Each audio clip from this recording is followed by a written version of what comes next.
Hi friends, ఇదిగోండి మేము కంబాలపల్లి పార్క్కి వచ్చినాము. అక్కడ మొత్తం ఆడుకున్నాం. ఇక్కడ లోపలికి వచ్చి రాగానే ఇదిగో ప్రకృతి పాఠశాల ఉందండి.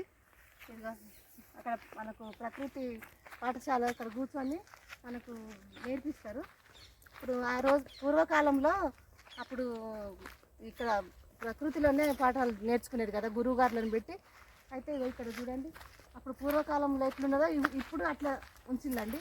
ఇప్పుడు మన చెత్త చెదారం అట్లా పడేయకూడదని ఇక్కడ చెక్కతోనే తయారు చేసి డస్ట్బిన్ ఇక్కడ పెట్టిళ్ళు. ఇదిగో చూడండి, కూర్చోవడానికి చెక్కతోనే తయారు చేసింది.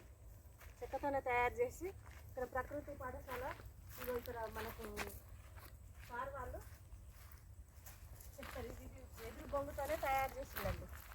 ఇది వెదురు బొంగుతోనే తయారు చేసి పెట్టిళ్ళు. ఇక్కడ మనకు చిన్నపిల్లలకు వాళ్ళకి అందరికీ ఇక్కడ చెప్తారు, పాఠాలు చెప్తారు. ఆ పూర్వకాలంలో ఎట్లా ఉండేదండి, అడవిలోనే ఉండేది కదా పార్కులు, పాఠశాలలు పెట్టేది కదా. అందుకోసం ఇది ఇప్పుడు ఆ రోజులు గుర్తు రావాలని ఇప్పుడు ఇక్కడ ఇట్లా పెట్టిల్లండి. ఇదిగోండి సార్ వాళ్ళు ఇక్కడ కూర్చోవడానికి ఇది చెక్కతోనే కుర్చీ తయారు చేసిండు. చూడండి ఎంత బాగుంది. చైర్స్ చూడండి, చైర్స్ చాలా బాగుందండి. గురు బ్రహ్మ గురు విష్ణు గురుదేవో మహేశ్వర గురు సాక్షాత్ పరబ్రహ్మ తస్మై శ్రీ గురువే నమః.